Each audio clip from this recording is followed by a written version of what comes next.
देखते हैं क्वेश्चन 41। सूची 1 को सूची 2 के साथ सम्मिलित कीजिए एवं नीचे दिए गए कूट की सहायता से सही उत्तर चुनिए।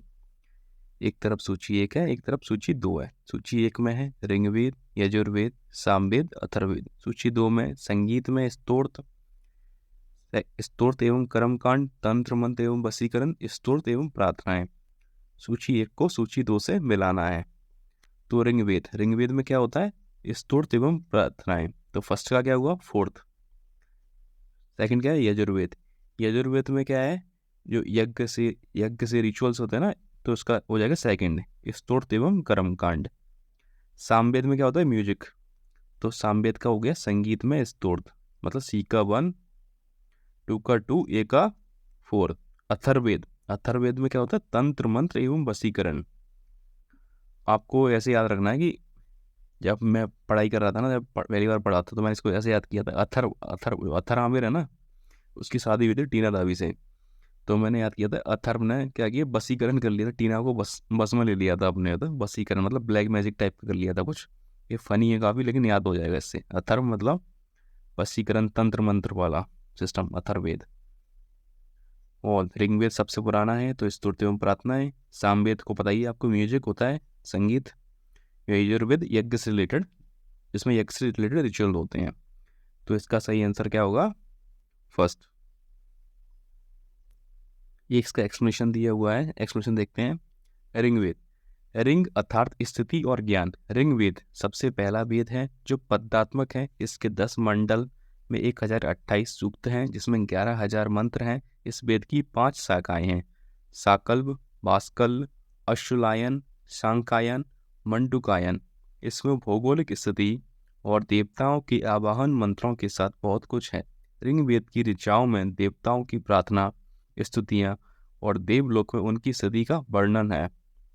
यजुर्वेद का अर्थ है यजु। यथा का अर्थ होता है गतिशील और जु का अर्थ होता है आकाश।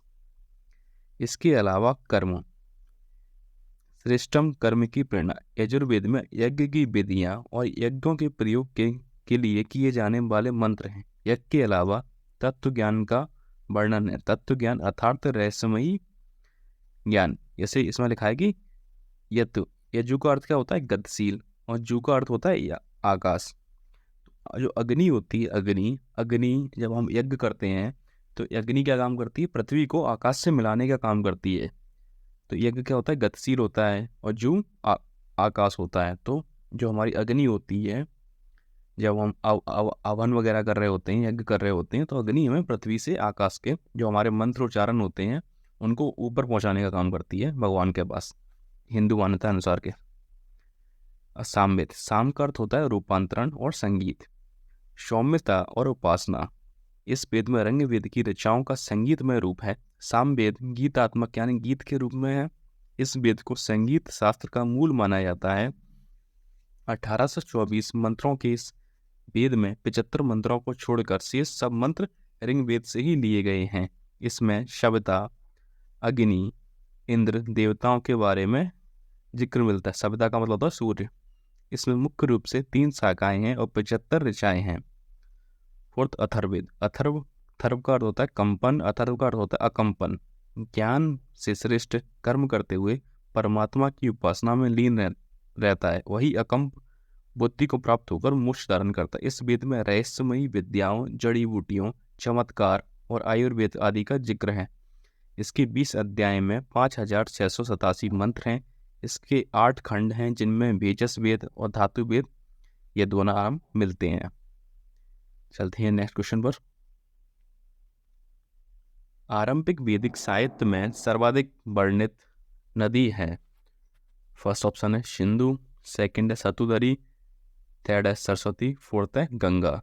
आरंभिक वैदिक साहित्य में सर्वाधिक वर्णित नदी है सिंधु, सतुदरी, सरस्वती, गंगा। तो इसका सही आंसर क्या है? सिंधु। संसार की सबसे प्रमुख नदियों में से एक सिंधु नदी पाकिस्तान की सबसे बड़ी नदी है। तिब्बत के मानसरोवर के निकट, जो मानसरोवर की झील है ना, उसके निकट सिंध बाव नामक जलधारा सिंधु नदी का उद्गम स्थल है। सिंधु नदी कहाँ से निकलती है? मानसरोवर के निकट सिंध बाव नामक जलधारा से, जो कि प्रेजेंट डे तिब्बत में है। जो कि चाइना के पास, अभी चाइना ने कब्जा कर रखा है तिब्बत पर। इस नदी की लंबाई प्राय 2880 किलोमीटर है। यहाँ से ये नदी तिब्बत और कश्मीर के बीच बहती है। नंगा पर्वत के उत्तरी भाग से घूमकर ये नदी दक्षिण पश्चिम में पाकिस्तान के बीच से गुजरती है और फिर अरब सागर में जाकर मिलती है। ठीक है, नेक्स्ट क्वेश्चन देखते हैं। उपनिषद काल के राजा अश्वपति शासक थे। फर्स्ट ऑप्शन है काशी के, केकई, सेकंड ऑप्शन केकई के, थर्ड ऑप्शन पंचाल के, फोर्थ ऑप्शन विदय के। तो उपनिषद काल के राजा अश्वपति शासक थे। कहाँ के शासक थे? इसका सही आंसर क्या है? केकई के। केकई एक प्राचीन राज्य था जो अविभाजित पंजाब से उत्तर पश्चिम दिशा में गांधार और ब्यास नदी में बसा था। राजा दशरथ की सबसे छोटी रानी केकई और उसकी दासी मंथरा केकई देश की ही थी। जो राजा दशरथ थे ना, राम भगवान के पिताजी, उनकी छोटी रानी केकई और उनकी दासी मंथरा केकई देश की ही थी। इन्हीं की वजह से राम भगवान को वन में जाना पड़ा था। देखते हैं नेक्स्ट क्वेश्चन। अध्यात्म ज्ञान के विषय में नचिकेता और यम का संवाद किस उपनिषद में प्राप्त होता है? अध्यात्म ज्ञान के विषय में नचिकेता और यम का संवाद किस उपनिषद में प्राप्त होता है? फर्स्ट ऑप्शन है बृहदारण्यक उपनिषद में, सेकंड है छांदोग्य उपनिषद में, थर्ड ऑप्शन है कठोपनिषद में, फोर्थ ऑप्शन केन उपनिषद में। तो इसका सही आंसर क्या है? कठोपनिषद में। कठोपनिषद में यम ने वासिष्ठवा पुत्र नचिकेता को यह ज्ञान दिया हुआ है। देखते हैं नेक्स्ट क्वेश्चन। वैदिक नदी कुबा काबुल का स्थान कहाँ निर्धारित होना चाहिए? सभी को पता है काबुल कहाँ की राजधानी है? अफगानिस्तान की। एक टाइम पे अफगानिस्तान में भी हमारी वैदिक सभ्यता हुआ करती थी, मतलब, तो इसका सही आंसर क्या होना चाहिए? अफगानिस्तान। देखते हैं ऑप्शन। अफगानिस्तान में, चीनी तुर्किस्तान में, थर्ड ऑप्शन कश्मीर में, फोर्थ ऑप्शन पंजाब में। तो इसका सही आंसर क्या है? अफगानिस्तान में। वैदिक काबुल नदी, जिसे हम काबुल सिंध या दरियाई काबुल उर्दू में बोलते हैं, एक 700 किलोमीटर लंबी नदी है जो अफगानिस्तान में हिंदू कुश पर्वतों की श्रृंखला से शुरू होकर पाकिस्तान के अटक शहर के पास सिंधु नदी में विलय हो जाती। काबुल नदी पूर्वी अफगानिस्तान की मुख्य नदी है। हमारी प्राचीन जो वैदिक सभ्यता थी वो अफगानिस्तान, ये सब पूरा आज का मॉडर्न डे पाकिस्तान, सब में वैदिक सभ्यता ही कवर करती थी। जो लाहौर शहर है ना, भगवान राम के बेटे लब के नाम पर है, और काबुल को कुश के नाम पर माना जाता है। कपिल मुनि द्वारा प्रतिपादित दार्शनिक प्रणाली है। फर्स्ट ऑप्शन पूर्वी मीमांसा, सेकंड शाक्य दर्शन, थर्ड ऑप्शन न्याय दर्शन, फोर्थ उत्तरी मीमांसा, उत्तर मीमांसा। तो कपिल मुनि द्वारा प्रतिपादित दार्शनिक प्रणाली है, इसका सही आंसर है शाक्य दर्शन। कपिल शाक्य दर्शन के प्रवर्तक थे, परंतु शाक्य एक प्राचीन दर्शन है। श्वेता स्तर उपनिषद में इसके प्रमाण हैं। शाक्य के अनुसार बिना कारण के कार्य की उत्पत्ति नहीं हो सकती। इस जगत की उत्पत्ति के मूल में कोई कारण अवश्य है। कोई भी कार्य अपनी उत्पत्ति के पूर्व कारण में वर्तमान रहता है। या कहें कि कार्य तथा कारण वस्तुतः एक ही वस्तु के क्रमश व्यक्त अव्यक्त रूप है। इसे सत्कार्यवाद कहते हैं।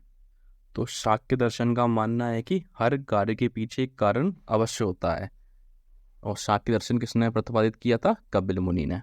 देखते हैं नेक्स्ट क्वेश्चन। भारत के किस स्थल की खुदाई में लौह धातु के प्रचलन के प्राचीनतम प्रमाण मिले हैं? फर्स्ट ऑप्शन तक्षशिला, सेकंड है अतरंजी खेड़ा, थर्ड ऑप्शन है कौशाम्बी, फोर्थ ऑप्शन है अस्तनापुर। तो भारत के किस स्थल की खुदाई से लौह धातु के प्रचलन के प्राचीनतम प्रमाण मिले हैं? अतरंजी खेड़ा। अतरंजी खेड़ा उत्तर प्रदेश के एटा जिला अंतर्गत गंगा की सहायक काली नदी के तट पर स्थित एक प्रागैतिहासिक स्थल है। इस स्थल की खोज 1961-62 में कनिंघम ने की थी।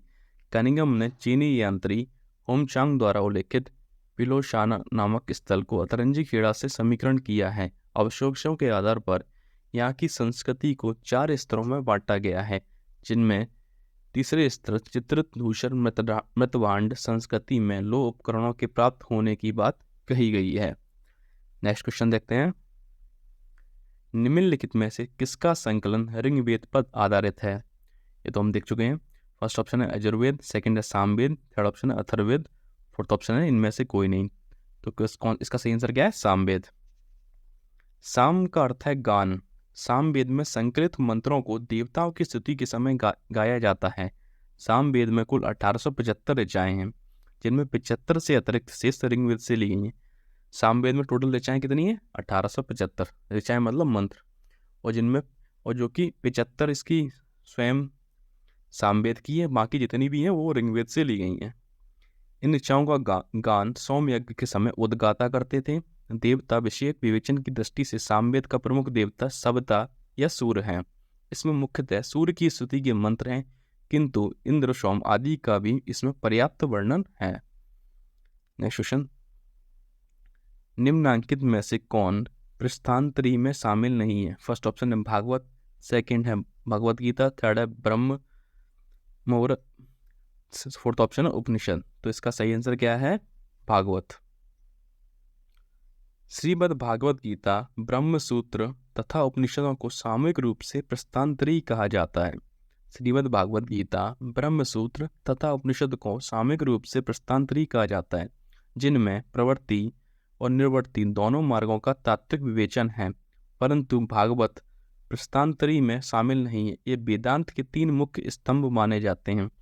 इनमें उपनिषदों को श्रुति प्रस्थान, भागवत गीता को स्मृति प्रस्थान और ब्रह्म सूत्रों को न्याय प्रस्थान कहते हैं।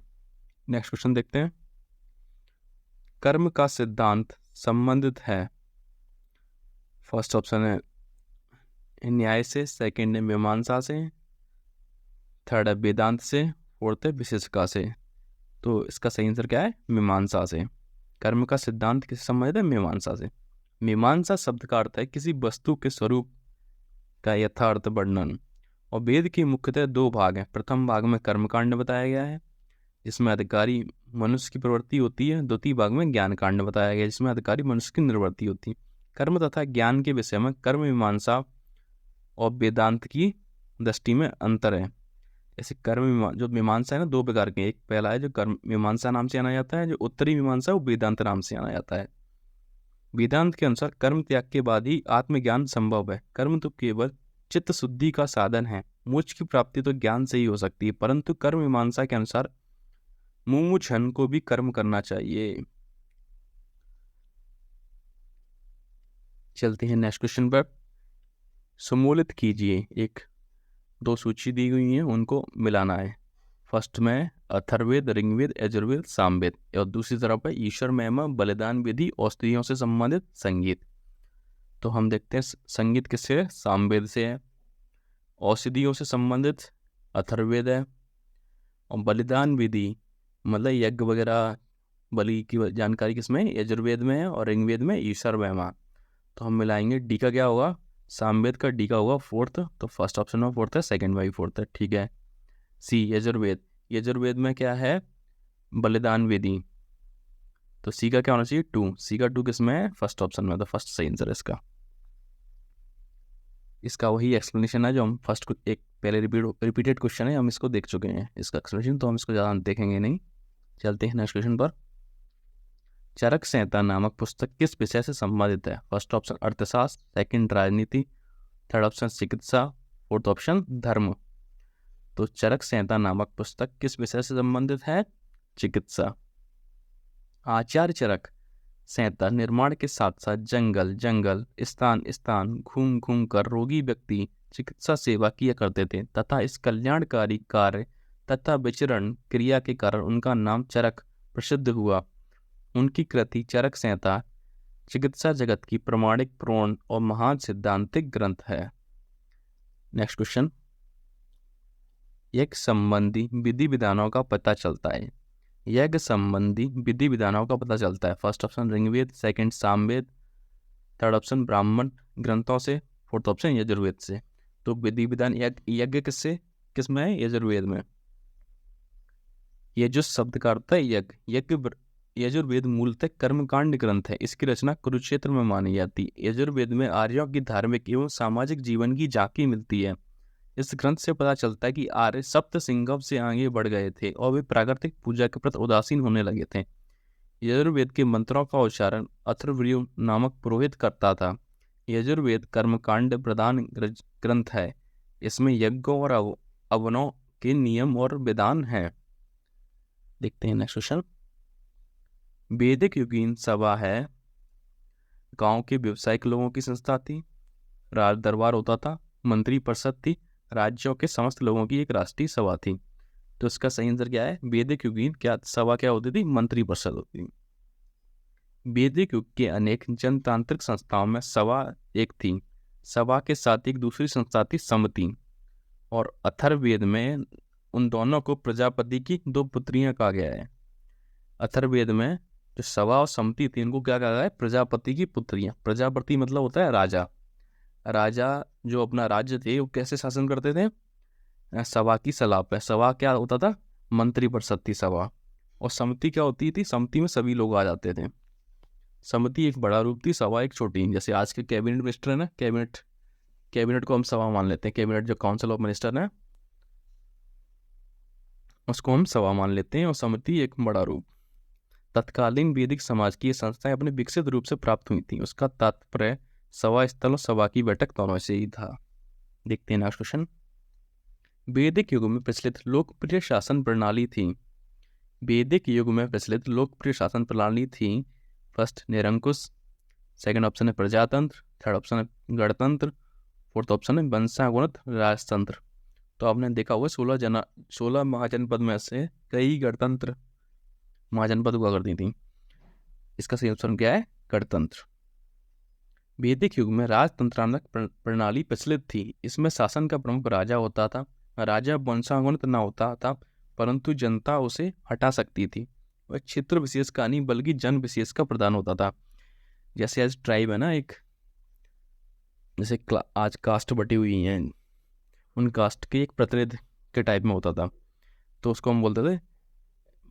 उसे मतलब एरिया से रिलेटेड नहीं था वो, लेकिन अपने जन लोगों से रिलेटेड था। तो जन विशेष का प्रधान होता था वो, ना कि किसी एरिया का।